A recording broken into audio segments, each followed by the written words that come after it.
want to. I don't blame them. You can sing. What's fixable? No, We're I've live got now. expressive tone deafness. I've got expressive tone deafness. The thing just went live, so I'm just letting you know. Oh my God. hey. You're just. Hi, everybody. Good. What's going on? We didn't press the button, or she did press the button. We're not sure. Welcome to We were still SPSM. like 30 seconds out. Who's pressed the button? Who Box did it? tells you the I was truth. trying to turn on It's the algorithms are taking over. The algorithms are Amazing. taking over. All of your names are going to get changed. This is pretty funny. That shit we don't listen to when we're sad. This is the roughest opening of SPSM ever. Oh, No, this picture. I disagree. I think this is so. progress. I'm so sorry, everyone. I tried. What sad shit we don't listen to when we're sad. I like that. So one. What? two, I don't say it stuff when I'm saying. Woo! So hi everybody. I am at Doc Foreman, moderating the Prevention social media chat. This is our second show for season 4, if you can believe this. And I have a special guest with. I bought my better, cooler half. Speaking Janish. Some of you have heard about her online. She's going to be talking a little bit about music from her perspective and about music sharing because she's actually your target audience. Yay! For people who probably use these kinds of internet. Yeah. So we know we're going to be talking about Spotify music sharing, and I listen to way too much Paul Simon to carry this show. Yes, you do. Hardcore. Arguably. So let me introduce our panel, who is way cooler than me. So first of all, straight out of Coffeyville, Kansas, everybody say hello to Mr. Tony Wood! It's me. Hi, everybody. Nice to be here this evening. Technical production, etc. COO Quantify, OurDataHelps.org. Bart? Well, no, tell us a little bit about your music. Oh, no. What? Yeah, Tell them what?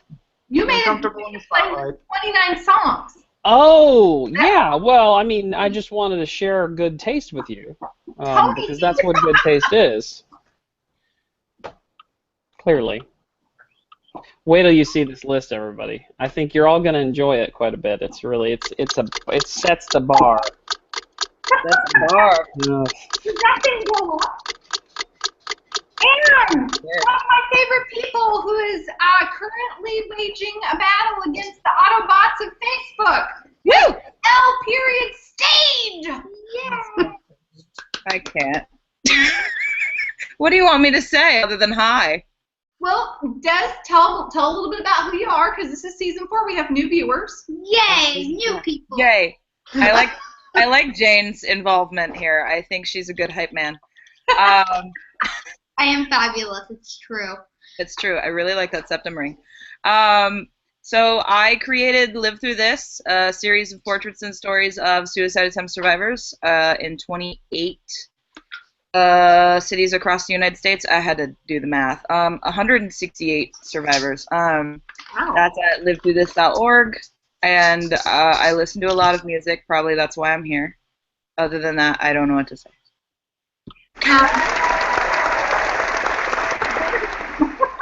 Special effect. Can you talk a little bit about your playlist?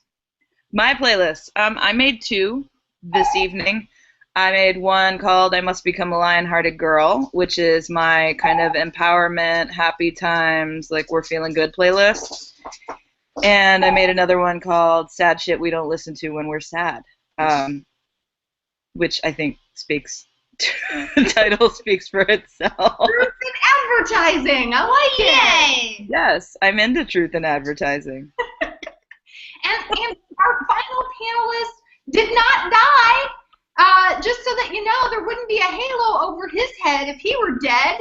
Dr. Bart Andrews. What's going on? Really excited about the Spotify show. I have to say that when I see the name Spotify, the first thing that comes to mind is not music, but I'll let you decide what that might be. It's really kind of free association. Anyway, moving right along. Tony and I talked about this. It's inside baseball. I'm excited to be here because I think for me, music's always been a really big part of my life. And I don't know what I would do if I couldn't listen to music. I remember I was in D.C. I was in D.C. over the summer, and I woke up and my phone had updated iOS, and all my music was gone except one album, and I panicked. I completely panicked. Fortunately, that one album was Beyonce's Lemonade, and I have to say that I was okay with that because at that time that I still really think that's a great album. To be quite honest, I'm shocked it wasn't that U2 album that they forced on all of us.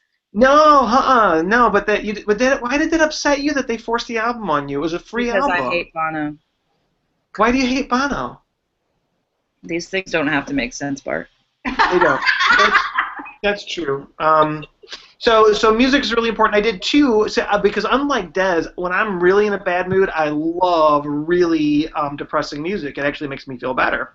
There's actually some research to this, actually, that sad music improves people's mood. It's called science. That's why they call it the blues, Bart. Yeah. So I did two playlists. One playlist is actually called Melandopa. And so that playlist actually, I was able to put that playlist, and it kind of tells a story. The titles and the themes of the songs actually tell a story about my life. I was able to do that.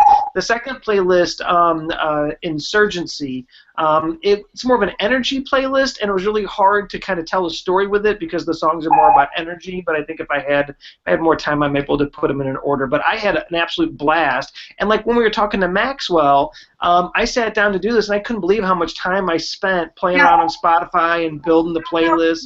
Maxwell is. Oh, Chris, they don't Maxwell. know. How do you not know who Maxwell is? This is the cabinet viewer, so keep it. Oh, okay. All right. Christopher, is his full name Christopher? Does anybody know that? I don't know. Yes, it is. How do we not know if this is it Christopher? Could we call him Christopher Lee Christian? Maxwell. Let's call him Christian. Is it Christian or Christopher? I feel it should be Christian, and he should be wearing a flowing shirt of some sort. Yeah, a poofy shirt. One of those. Yeah, a pirate shirt. I could see him in a pirate shirt. Me too. So, Chris Maxwell, who is what does he do for Lifeline? He does something important. Coordination for Community National coordinator. Suicide Prevention. Community coordinator. Thank you, guys. So he was his playlist, and Christopher Maxwell. His playlist is it's a large, 8 very It's something. it's 8 hours. It's like The playlist is 8 hours. yeah, It's large. No problems here. it's a big playlist. I mean, his parents are proud of the size of that playlist. But he was talking about how much time he spent on it, and I was like, why would it take that long? And then once I started doing it this morning, I was like, this is really fun and really cool.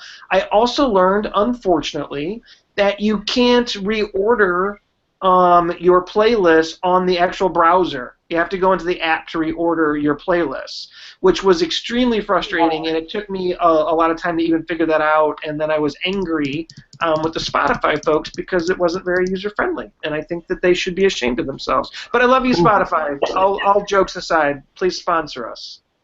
So we're gonna go ahead and start with some of the questions for the panel. I want to talk a little bit about why Janie is here.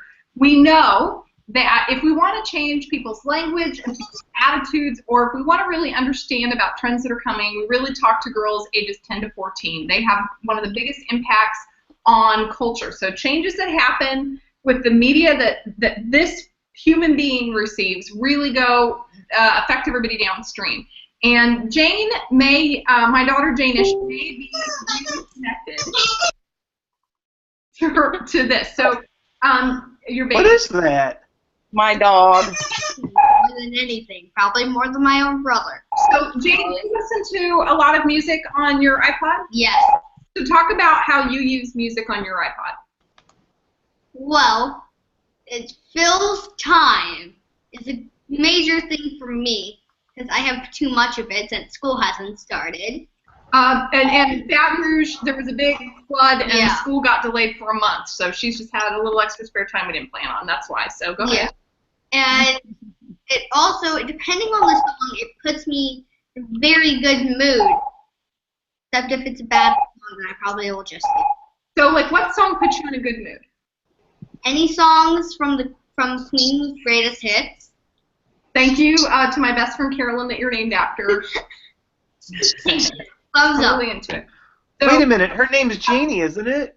It's Carolyn Jane, and then my friend's Carolyn Jane, and her mom's best friend's Carolyn Jane, and her mom's best friend. Oh, okay. I'm Carolyn King Force. You were talking about like what song goes on in your mind that's a song that represents you, right? Yes. It Okay. would be Don't Stop Me Now because I'm a very crazy and outgoing kind of child. And I don't like to be stopped. I just keep going, and I might run into a wall a few times. But I will regroup. And keep Dad, I'd like for you to react to that. I think I already did. Genetics! Genetics! She would run into the wall. So Yeah. when we started working on this, I wanted to show we were going to be talking today about a Spotify app, and the thing that inspired this particular SPSM, we were at the AAS conference. We were doing the suicide prevention social media workshop. Bart was there, Singer was there, Craig Bryan was there, and someone said, we have youth who would like to do, shareable playlists like on Spotify and put them on like our crisis center Facebook pages or things like that. And I have kind of avoided Spotify. Like I have my music, it's all fine and it's old. I have it like in cassettes and 8-tracks and vinyl and Of course you do. MP. Yeah. Of course. But so I said I will figure out how to do this. We'll do a show and we'll talk about shareable playlists. And I want to talk about what a mixtape is. Now, Jane, I did try to explain what a mixtape is to you, and then I'm going to talk about their stories. So, what is a mixtape, Jane? It's like a tape with lots of songs on it that you can only but all of the songs that you would want to listen to. I have a legitimate question. So I'm going to run to the field. Tell us what a mixtape is, and tell us your best mixtape story. I have a legitimate question, Jane. What is a tape? What did you say? What is a tape? It's like that. It's like small in a box. It has like 2 holes that spin with some film, I think. I live in this new era with Pretty good. a screen that you can touch. Pretty good. Better than I thought. Better than I think you could possibly do. I mean, Good job. I'm pretty sure we had some at some point. Yeah. I'm pretty sure. And I this really speaks to why we should be letting you. We really should be encouraging them. This is like using the iPod and using digital shareable music is a way that people like express care and like all the time. Of course, we want to use it for suicide prevention. Tony, tell us your best mixtape story. Mixtape story. My best mix. That's an interesting segue. My best mixtape story is it's a great story, but it's so long. I'm afraid I can't. It wouldn't be right to suck all the air up. So let's hear Stage's best mixtape story. Did you ever make or give a mixtape? I think I did. Who the hell I do you think I think did. we are?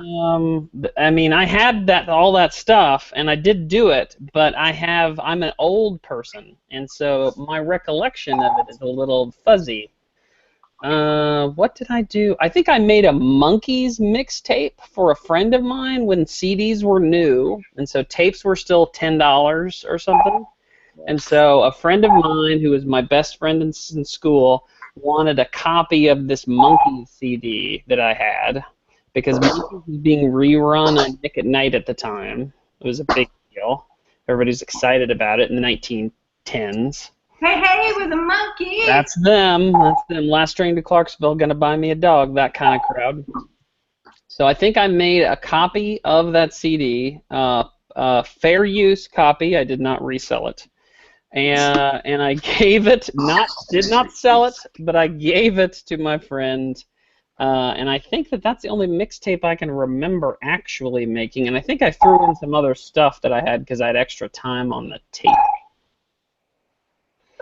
But I know I made more than that because I remember there was a lot of, just for the archives, there was a lot of pressing of buttons involved. Yeah, it took like a day or two to make a good mixtape. You had to think it all through. And you had to be really thoughtful about time and what songs played when, because a lot like Spotify, once you put them in, you weren't going to switch the order around. If you messed it up, you messed it up. Yep. Pain in the ass. Des, how about you? Mixtapes. Mixtape stories. I spent so many years making mixtapes. I guess the best mixtape story I've got is that when I was around 15 or so and really getting heavily into music and really needing to be into music, I was a part of a community called Baby Goth because, you know, I wore black a lot. And we, because of the music we listened to, it was harder to find. I don't really know why The Cure was hard to find back then, but it was. And like Rasputina and Susie and the Banshees and all of this business. It was either hard to find or we were all too broke because we were teenagers. So we would make each other mixtapes and mail them to each other because it was an online community in 1998. You know, yes. Live journal! Oh, I still have a live journal for realsies. Yeah, so we just sent these mixtapes back and forth, and that's how I discovered Placebo and Rasputina, bands that I really loved. I still really love them. So that's my mixtape story. I think. Oh my God! Stop. Do you hear this? And you would send it to friends, like, and it was a big deal to get or give a mixtape, like. Oh yeah. It was really like meaningful. Yeah, and the track list and the art, all the things that went along with it. Absolutely, and you might have put a zine in there with it. Yeah, this is amazing. Dolly Parton is ruining my life with this. Dolly Parton is her dog. It's not the lady with the big boobs. Bart, what's your best mixtape story? So as you guys are talking, I feel this is awkward for me. I think it's a little awkward. I've mostly only received mixtapes, so I'm more of a receiver than a giver. But then I realized I did make a mixtape, and this is going to sound odd, but I'm a huge Lord of the Rings fan. And when I was in middle school, I actually went to the Bookmobile.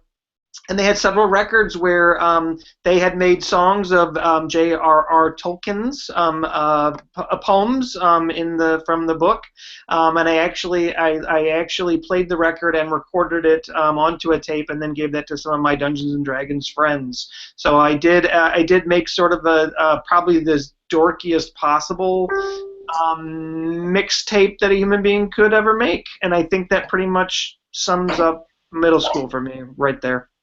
Oh, and am I the oldest person on the show? I don't know. Well, how old are you? But, I'm going to be 48 on October 18th, so are you older than that or younger than that? So I will say that I had this boyfriend. Is she older than that? Tony, make eye contact. Who was going to be leaving town, and we were going to have this long distance relationship, which did last a couple of months. And before he left, of course, he made me a lovely mixtape to keep me company, right? Yeah. And our song, which I was like, that's our song? Oh, okay. And it was Highway Run. And I dumped him a few months later. And can I tell you, I just can't listen to Highway Run anymore without feeling like very guilty. I don't even know that song. Who sings that song? Who sings Des, help me out. Who sings Highway Run? I don't know, April. It's probably because you're 1,000 years old. Yeah, what is that? Is that like... Jane's going to look it up. Yeah. Was it on the tubes? Was that Sammy Davis Jr.? Or was it on the round flat Sammy ones? Davis Jr., Dean Martin-ish? What are we talking here? What is that? Verdi? Verdi. So we put together really for our viewers this, like, we have put some effort in this. We've put together mixtapes, but really they're social media shareable playlists, right? For our sort of folks. And so like I put together one for SPSM, and these were songs, and I'll talk a little bit about why I picked what I picked, and we'll go through the list. Like really truly, why did we pick what we picked? So I picked a song. I wanted it to be about the length of a regular album, something you could get through in an hour. Oh, thank you, Noreen. I love Noreen is my favorite. She knows. Run, highway, run. Anyway, but I picked songs that were things that I used when I was having low points in my life that helped me feel better, that helped me manage feeling discouraged, tired, feeling overwhelmed, hopeless. You know, really when different parts of my life. I like that. Fun silence. And so Bart and I were talking about the song Topeka. It's Journey, of course it's Journey. God damn you, Noreen, you sexy. Oh, I know that song. Okay. That's a good tune. That's a great tune. Okay. That's what a girl in the You can't listen to it. Sperm for boyfriend, right? She's Journey. So, and a mixtape, and there was all these songs, right? But that's the one that I remember. And of course, when you break up, you get rid of those things. The mixtapes go in the trash, all that stuff. I also got a mixtape, by the way, from Eric Chandler and Chris Burney. I don't know if you know who they are. What's the song? 1984. What's the name of that? Bowling Pursuit. Oh wow. I was a groupie for them for a week in Maryland once. For a week. What is that? How? What? I know. I do have that mixtape because Eric Chandler writes his address and tells me to write them in Texas. Were you a groupie or a Band-Aid? I played a tambourine and followed them around. I think we need to redefine groupie for you, honey. I wore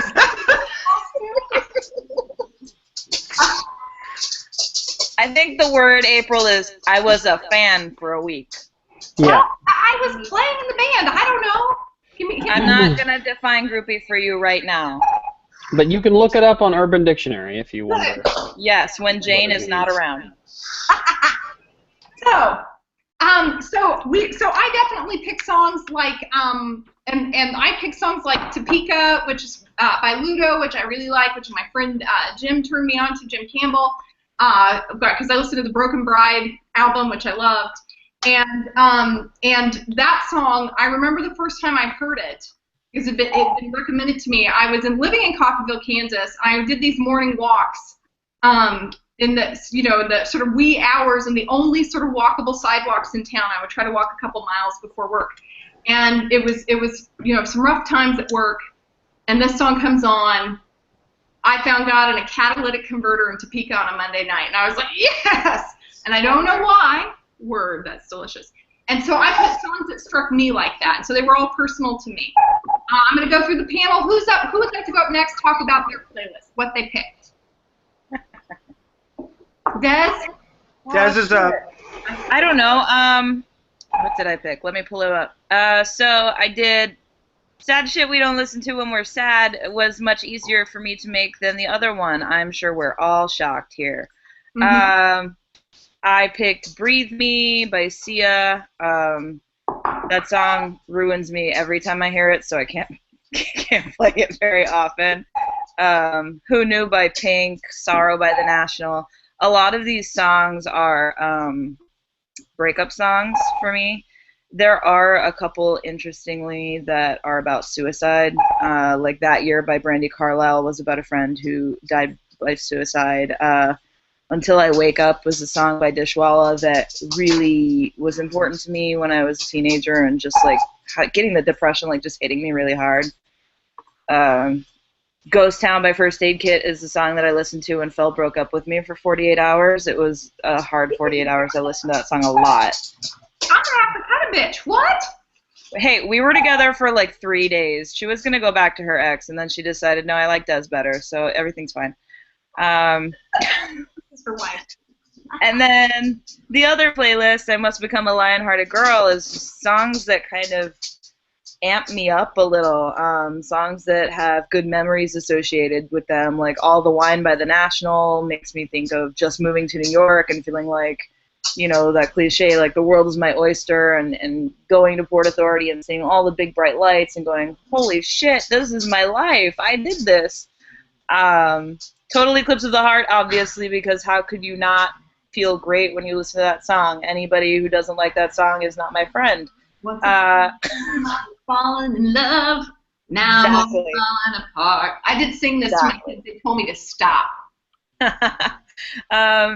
Yeah, a lot of these songs are just songs that make me happy and have good memories associated with them.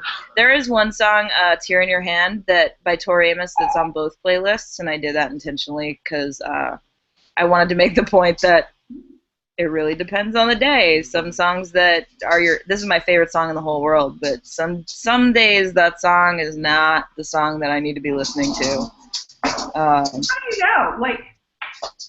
Like this is what I think is really interesting, and we're going to talk about this in a minute, but like how do you know when you should not listen to a song? I don't know. I just kind of get that feeling when I'm feeling like it's really not good, and now I have the switch that's like you should go do something that makes you feel better. And if I go the opposite way and I'm like, no, I'm gonna listen to sad music and cry and not cut myself. You know, kind of that. Like when I know that I need to make that decision to go do something, if I'm listening to wallowing music, it's a bad plan. I probably didn't explain that well at all. Like music that you associate with not coping well, with self-harm, with getting worse, or like your mood getting worse, and that you sort of are paying attention to that. Yeah, the themes of the music, you know, like I mentioned in the sad playlist, some of those songs are about suicide or self-harm, or one of them's called Sorrow. I mean, come on. You know? And I have a penchant for really sad music. I love sad music. Like, I'm a boss at sad music. I will tell you, we went, Tony was with me for my birthday. We went to Teddy's Juke Joint for some of those amazing blues live. And this was right after the Baton Rouge flooding, and we were singing the blues, and I slept decently for the first time in over a week. The sad music really worked, right? I fell asleep. That's behind me. For sure. What? It's absolutely true. Oh. I made an basically all fun playlist for myself. It was totally self-indulgent. So it's meant to serve no one's needs but my own. So if it serves yours, good luck for you. Hey. But talk about some of the songs that you put on there, because you have very specific taste in music. I unfortunately don't have the list in front of me. I have to open it up. So that's dead air time. But I can do real sad one, but I didn't do that. You know, like there was one about like Tony the Magnificent or something was one of the songs. What is it? Like superhero named Tony. Yeah, absolutely. That's me. Yeah. Right. The only good April song I know is April Come She Will, and that's a little dirty. It's a little dirty. A little dirty. I mean, there's a whole album about songs about Jane. So Yeah. Jane has Maroon 5 covered. At My Will. I want to come on Pandora and class. I just start rocking it out. But these songs are about me.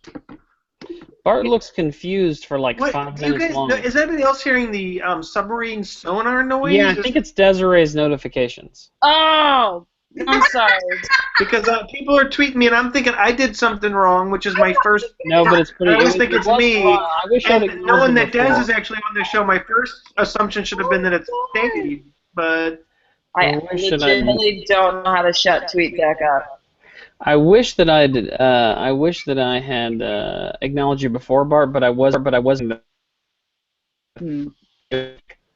people were just asking, and I'm like, I thought only I was hearing it because you guys were all acting completely normal. I'm so used to It was just you. Yeah, it's just you. So I have to tell you, just as a real quick check-in before we go to Bart, people, ooh, I'm getting some feedback. People are talking about the different music they put on. Chelsea Booth is mentioning AC/DC's Back in Black. Good choice. Yes. We have a lot of Tori Amos, Sister Hazel. Wow, I'm having some problems with my Twitter freezing up. Bart, what else are you seeing on the feed? somebody's class made a really cool YouTube list that they just tweeted out. They tweeted out the YouTube link, which I thought was Dr. Catherine Gordon. Yeah, that was a cool. YouTube playlist full of hopeful and uplifting songs. Mhm. This is so it's really interesting because I actually sometimes don't find hopeful and uplifting songs. Not that I'm sure that these are very hopeful and uplifting, Dr. Catherine Gordon. But sometimes I find that stuff actually doesn't work for me at all. I really like dark, really disturbing songs. Those are the things that really kind of actually improve my mood. That may mean that there's that I'm different. But then again, I made a mixtape of Lord of the Rings poems being sung. I don't. Yeah. So I think that that's kind of the. But in terms of my list, let me look. I'm going to pull up Spotify. You had some great lists, and like, how did you actually of your list titles, and how did you do that? You like even made cover art.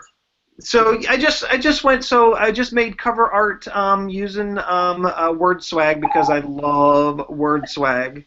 There's the submarine. I think we should all, whenever that noise, we should all do Periscope. Like, Guys, I don't know how to turn it off. boop, boop, I'm boop, looking. boop. So I did kind of historically. So well, the first song on the playlist, Melandopa, is a song called "30 Days in the Hole" by a '70s rocker band called Humble Pie. And that song is a really intense song about rock musicians who are living a pretty hard life. And it was never a really big hit. In fact, it was, even when I was a kid, it was a song that you'd have to request on when KSHE, which was like the hard rock station, when they did like Sunday classics, right? So you'd only get to hear that song every once in a while. And it actually has some pretty intense lyrics, and so it couldn't be played all the time anyway because people would lose their crap. But that song really does a really nice job of describing what my life was like for quite a few years, in terms of what it's like to live that lifestyle and what it's like day to day. And it's gritty. And it's a very real portrayal of what it's like when you're living in the drug culture, right? Mm-hmm. And so that song really speaks to me, and there's some lyrics in that song that just really do a really nice job of kind of capturing what it's like for folks living in that life. I think one of the things that's really interesting when we talk about substance use, when we talk about drugs and alcohol, oh, drugs are bad, drugs are horrible, people forget that, in fact, and some of the most accepting cultures I've been in have been in that life, right? It's a place where people really do understand you. And I started realizing, I was thinking about talking about this today, we're not comfortable talking about psychological pain or where we're vulnerable, but people who are living the life in substance use, when you say, hey, I really need a fix or I really need to score, people instantly know what that means and what that feels like, and you're instantly validated for it. People will help you, right? So it's this really interesting thing where our internal pain, drug use, kind of externalizes into this commodified external representation of our inner emotional experience, right? And there's acceptance around that. People rally around that, right? So we have this sense of we like to badmouth the drug culture. It's horrible. It's destroying people's lives. But it's not. If the culture people were living in was so supportive and caring and loving and meeting all their needs, people wouldn't end up like I did, sliding into this alternate lifestyle, right? And that song does a pretty good job. The second song after that is one of my favorites from Green Day, When I Come Around. Pause and like put a big highlight on what you said. Yeah. So Can what I I put? talk about is that sometimes the song, it doesn't have to be what is it, the morning star sign. It doesn't have to be rainbows and unicorns. That music that's just very, very validating can sometimes be really, really healing or help you like sort of settle. And I think that's sort of, I mean, what you're talking about, Bart, is like just what we do in therapy or what friends do for others, which is we validate how you feel, and the music can be really validating, right? I think you said that so well. Thank you. I mean, I think in the end, thank you for that, because as I look at songs that I really groove on when I'm in a bad mood, there are songs that I identify with, where I can feel that there's some part of that song that reflects where I'm at or where I've been, and to hear somebody else, I don't feel alone.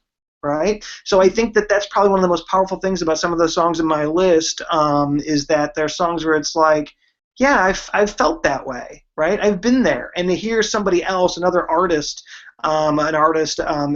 being open, and I think that we talk about lived experience, right? There's so much lived experience in our music, and in fact, it's one of the few places where we've made it okay for people to share their lived experience. And I think that I really like songs that have a lot of experience. Like, for instance, the Green Day song, When I Come Around, right? Oh! Right? And I absolutely, the first time I heard that song, I don't know about you, Des, or Tony, or April, but there are some songs that as soon as I hear it, like the first time, some songs have to grow on me. I have to hear them a few times before I start grooving on them. That song instantly hit me. And one of the reasons that song really hit me, and I was in graduate school at the time, there's a line in that song that says, I'm a user and a loser, and I don't need no accuser to try and slag me down because I know you're right. And that's, I mean, that really was like, that was me. I was much harder on myself. I knew exactly who I was and what my problems were. And I didn't need somebody else trying to drag me down. I damn well knew what my problems were. And it's like, you need to worry about yourself, right? Because I know exactly where I'm coming from. And so that level of honesty and vulnerability in a song is just something that always, when a song has that level of vulnerability in it, that's when it really catches me. So as I look, a lot of the songs that I groove on have a tremendous amount of vulnerability in them, now that I think about it. This is going to bring us to our next topic, and Jane is getting bored, right? A little bit? Oh, no, oh, you're cool? Okay. That's interesting. Oh, okay. Good. We were on the phone. I wasn't sure. I was Instagramming. Good job. So what I want to talk about is songs that you could not put. So let's say that you do have a friend who's not doing well, or let's say that you are responsible for moderating a social media channel for a crisis agency or something like that, and you're going to create a space for youth like my daughter to share music and share playlists, and they're going to pick some selections that are going to be validating and you're going to wonder about. As I started to think about, like, I believe in people's inner wisdom. Like, I believe that people have a wise mind. Like Des said, she said, there are songs I just know not to listen to now. Right, and we actually have those exact same commentary. Twitter's over here for me in the Twitter feed. But I'm trying to think of people who have to manage these and like as a part of an agency or things like that. Like, what if you were a guideline Nazi? This would drive you nuts, right? Bart, go ahead and comment. I'm not. But I'm just so anti-censorship, and what is painful for another person can be life-saving for another, right? And I think when we try to guess about what people are going to find to be harmful or helpful, we're operating on some assumptions that I'm not sure that those are safe assumptions. There are lots of things that I think about. What is that? There's that website, Metanoia, right?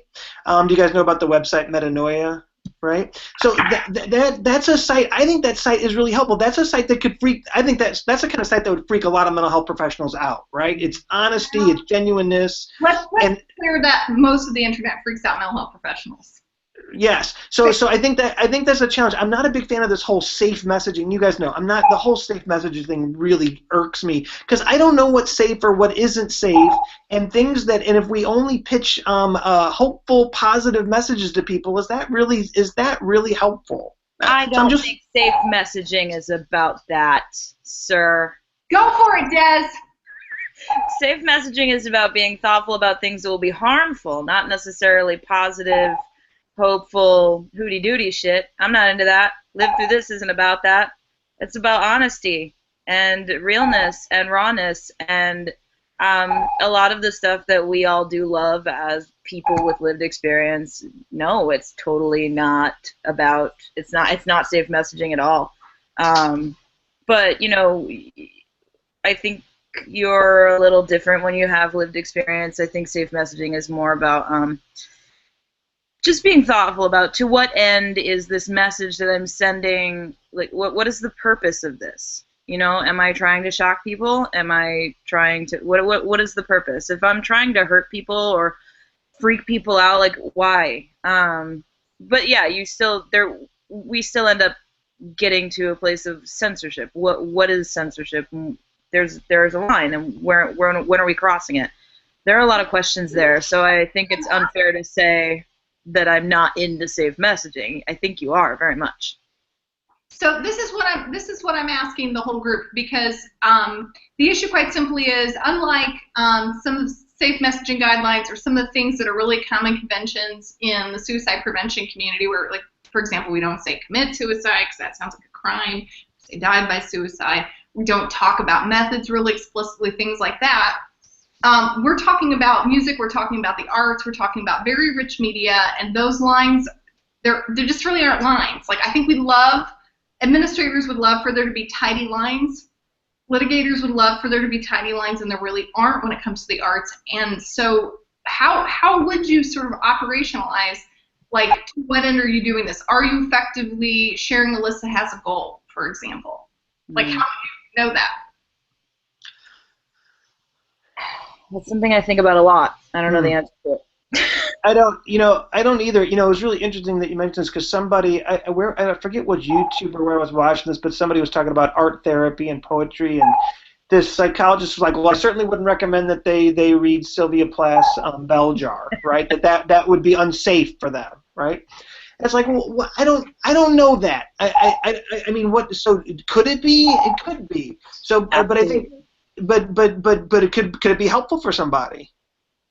It could. So I think, to Des's point, knowing your audience, and I think that, although you guys know I'm not a big fan in an academic setting about trigger alerts and safe spaces, in an effort of helping people when you're actually having a therapeutic or healing bent, I do think providing some education awareness about what could be contained in what someone's about to listen to might be really helpful. And also letting folks know, if you're hearing something that isn't helping you, here's what you do about it. Here's some other options, and let us know.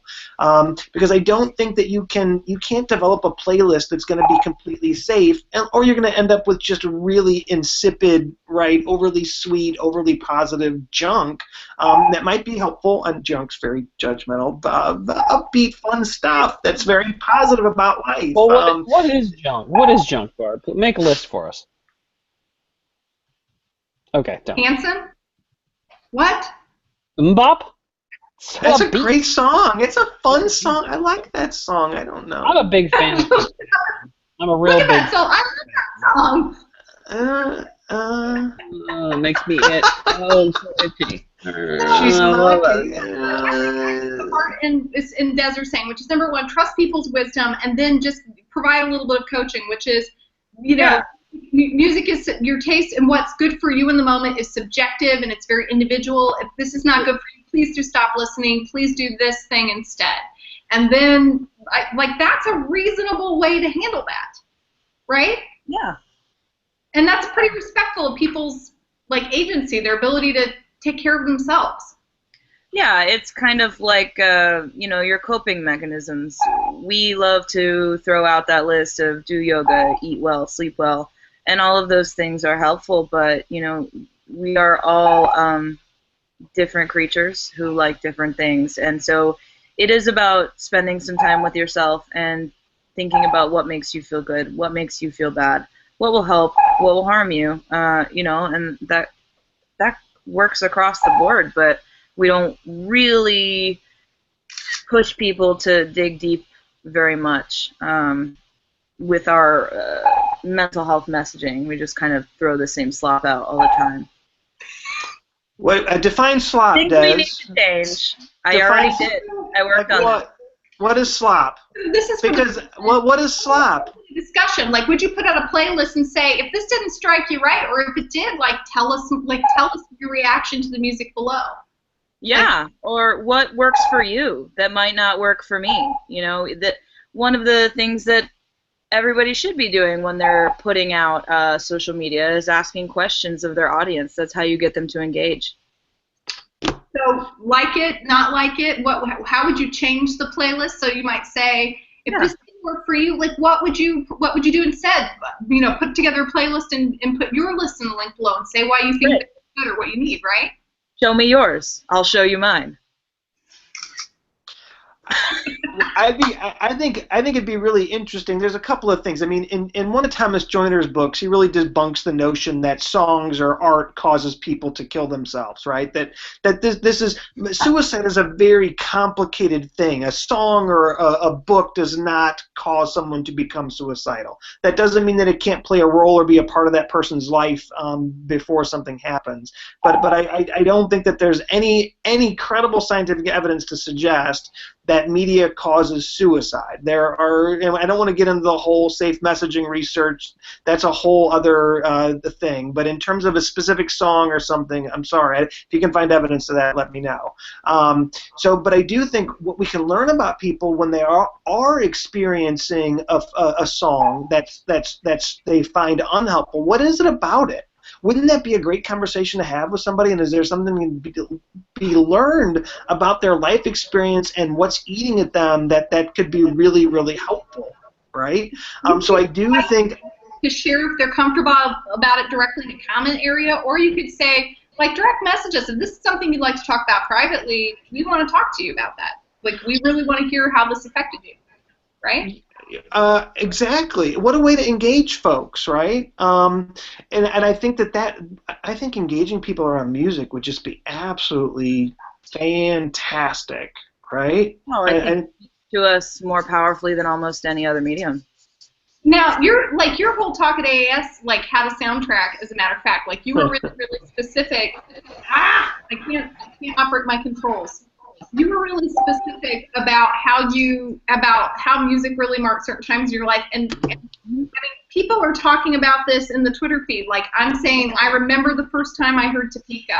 I remember the first time I heard Spirit Voices by Paul Simon. I was in the van, and I was like 14 in my parents' van, and I think my mom or my dad, I think my mom played it, and I heard that song, and I was like, and there's this part where they're talking about the Spirit Voices, healing a young woman, like this is like the community coming together, asking for someone to be healed into this girl, and I thought, oh, that's a great thing, and I remember all those moments, right? And you did that in your TED Talk. Can you mention a few of those things? What did I talk about in my TED Talk? I think I opened it up by talking about that Heart song, All I Want to Do Is Make Love to You.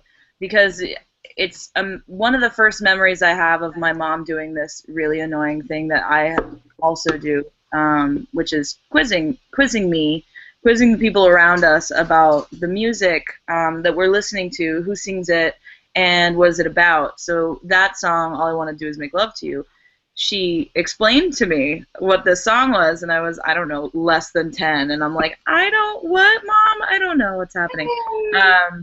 And I talked about Half Jack by the Dresden Dolls. I actually saw them last night. They reunited for 2 shows for the first time in a decade, so it's good timing that we're talking about music, because I was at the show last night, and she started playing Half Jack, and I sobbed. I sobbed for the whole 6 minutes. Just this guttural sobbing. You're a pretty weeper. What? Dainty Pretty weeper? Dainty lady princess tears. Hey, don't start with me. I know how to make you cry. You do not. Yes, I do. Tower stage. I sure do. I do. What is it? I don't know. I can just do it. If I tell April she's my mentor and I love her and she's taught me so much, she'll start crying like a bitch. Dane knows you're full of it. You did it right there, like instantly, as soon as you do it. That's incredible. That's power. Oh my God. Mom, be nice. We're on camera. I know. I'm working on it, Jane. I'm a little dirty, I admit. Jane, I have to say, Jane, your mom's much better behaved when you're on the show. We need to bring her up. Yeah, she's manageable. We can manage her. Tony, don't you agree that it's like it's kind of like, I don't know, it's kind of like when you've got Putin with Trump. When the two are together, he's able to. You think it's Jane? Sorry. This is not a political show. This isn't a political show. We'll edit that out. What just happened? Edit that out. All right. So, what are some of these big moments in your life that were musical? Big moments in my life that were musical.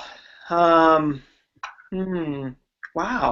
There's a Well, lot for of me, them. Yeah. for me, it was when I Well, was Tony's stuck got in a one. floating crap game in the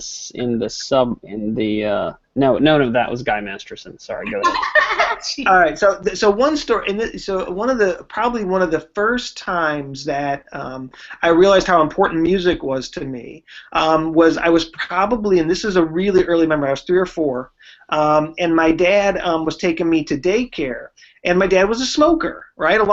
Both my mom and dad were smokers. This is the flippin' '72, right? Everybody smoked, and when he went to pick me up, he had a cigarette in his mouth.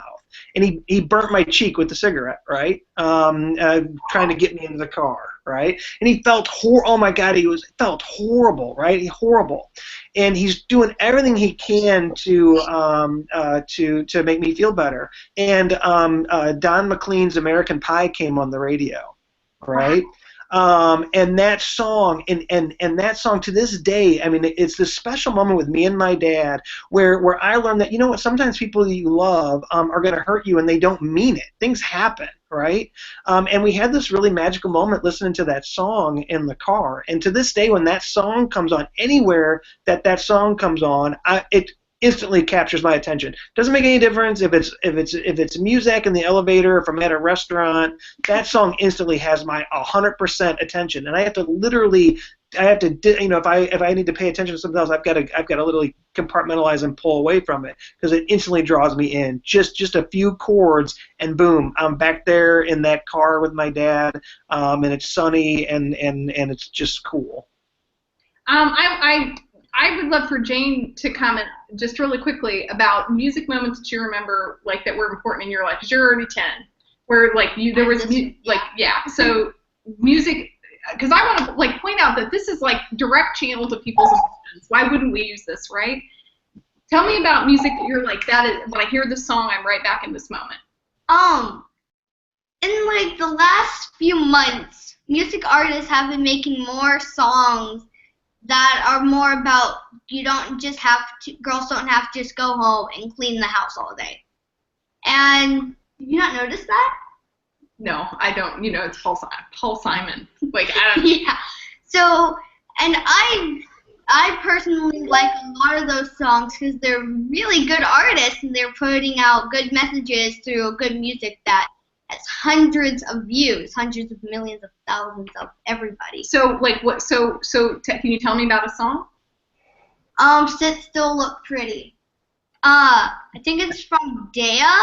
It's about her saying, no, I'm not going to just stay home and clean and just sit here and look pretty for you. No.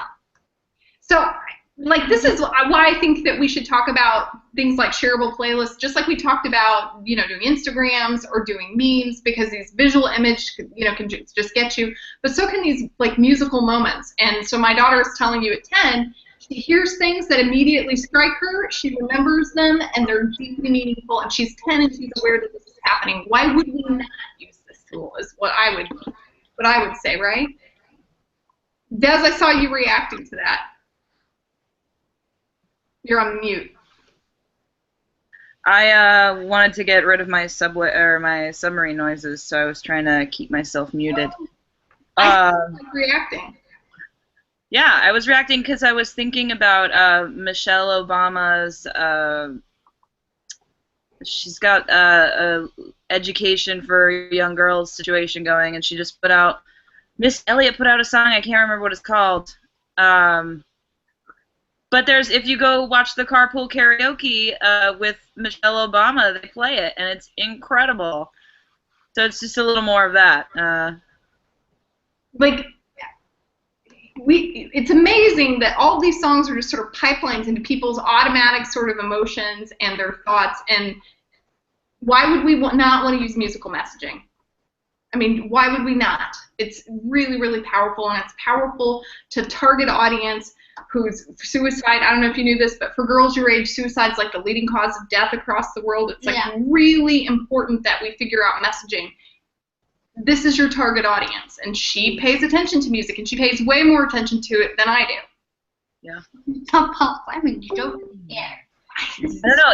It's one of those things that it's so honest that, again, you have to play to your audience. And if your audience is a radio audience, then, of course, like Bart said, no song is going to cause someone to go kill themselves. But there are, you know, we have all of the input. And I remember when I was young, I took all of that sad, hard, difficult stuff, and I just carried it with me right here.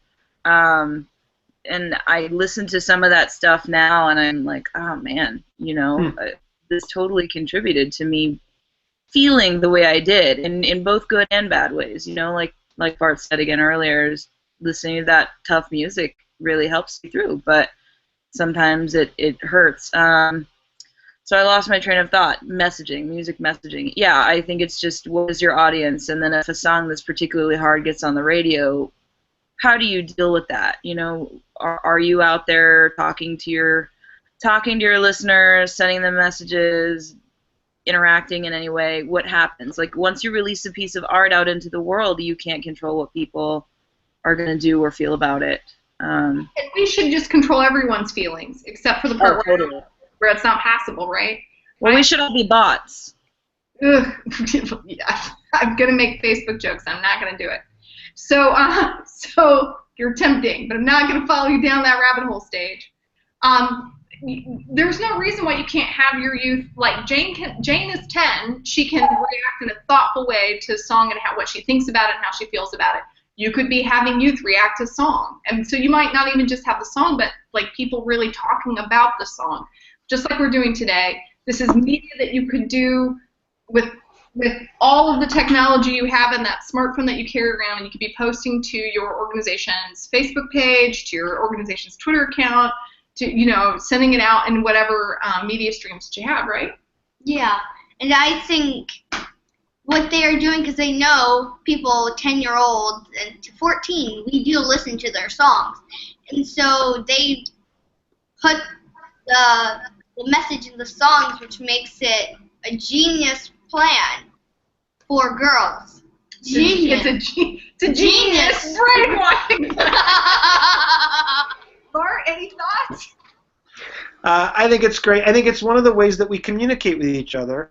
And I think that one of the things that's really cool about this, it's a way for kids, for all of us, to show a little part of ourselves. And I think one of the things Janie said, it's a way for kids to be vulnerable with each other, right? And communicate. Here are things that are important to me. Here are things that touch me, right? They don't use those words when they're doing this, but there's these layers of communication that are happening in this process. You know, it's really interesting. I just read this book by Neil Young, and I was telling my son Max's story, and he's like, "Who the hell is Neil Young?" And it's like, so here's this artist that's been a huge influence on my entire life, right? And my son has no idea who Neil Young is, but Neil Young in his book talked about how painting is the art of space, right? And music is the art of time, right? And that music, I know it was a really incredible thing. Yeah, it was so. I mean, his metaphor was that music is really about marking time, and it's capturing time in your art. And I thought that was just incredibly powerful. And I think that's what these kids are doing. They're capturing a bit of the time, their time that they're in, and sharing it with others. Sorry, there was a Neil Young song that my kid used to rock out a lot to. CJ can sing all the words. I think Jane was a couple of years too young, but we were talking about Neil Young. The first song that she ever rocked out to was "Old Man." Yeah, because I played that over and over. And then we would do air banjo, and CJ was like a toddler, and he would play the banjo. That's amazing. That's Harvest, right? Well, it's in several, but yes, we did play Harvest. I played that album a lot that year. So we're getting into final thoughts. Tony, make a little bit of announcements. Let people know what you'd like them to do so it makes it Dese'Rae. Post your music. Post it. Oh, they're doing Post it now. You got 4 minutes. Post some fucking music, people. Stop talking about music and post some links. Here's my playlist when I'm struggling with. Look at that. This too shall pass. Mumford and Sons. I like me some Mumford and Sons because you know they did the Boxer, and how awesome is that? All that other stuff. Yeah, I also like all Paul Simon covers. Yes, if it's Paul Simon, she probably already has it. It's really. And she sang it, and I probably know it too. Why Deny the Obvious Child? Oh my God, that song's amazing. So what are our final thoughts from our panel? Bart, you want to go first or last? Final thoughts. I love doing this. I thought it was a fantastic idea. Just watching Chris Maxwell and Marshman talking about Iron Maiden on the stream was worth every bit of this show. That was adorable. And I enjoyed it. I thought it was fantastic. I enjoyed putting my list together, and it was interesting how much time I spent thinking about the show before we even got here, and it was a good thing. So. Absolutely, it's a good note that you were engaged with the show a lot because of the part of creating the playlist. Dese'Rae Stage. I love music. I think music can save the world and change the world and turn it upside down and do all the stuff we want to, including help people who are suicidal feel a little better. And I could go on with this for 3 hours. It's a shame the show's already over. Don't worry. You can share a playlist. You can still tweet. Twitter's not going anywhere, girl. Tony, final thoughts. This music show was a really good idea. It was long overdue. We should have done it a long time ago. I don't know why we didn't think of this before. It's mood. The relationship between mood and music is so profound and important, and much discussed on Twitter endlessly. So we should have done it a long time ago. And so we're going to do final thoughts. Do you have a final thought, Jane? My final thought is listen to music because it makes depending on the music, it can make you feel happy and serene. And without music, this world would be a dull place. I agree about that. And we're almost at 10 o'clock. I'm at Doc Foreman. Like up the SPSM Chat Facebook page. We've got Hannah Moak from the American Foundation of Suicide Prevention talking about Suicide Prevention Week media next week. We've got Micah Nessus and the AS Listserv coming up week after. We've got some cool stuff coming. Like up the Facebook page so you can find it. My final thought is that giving people a chance to create media and contribute to media that is meaningful to them is how you build a community. And we do that with visual media. We do that with video, we do that with music, of course. Tony's totally right. It was long overdue. Pick things that get people straight to their heart in a way that serves your mission. And if your mission is to prevent suicide, there is a lot of wonderful ways that you can engage people with music. Have a great week, folks. Please keep tweeting your playlist. Tweet fluid stuff from about the 15-20 minutes after SPSM, after I hit the stop button in the store find. If you want people to be able to get through this and hear your thoughts on music, this is where you get those links in. Bye. Bye, guys.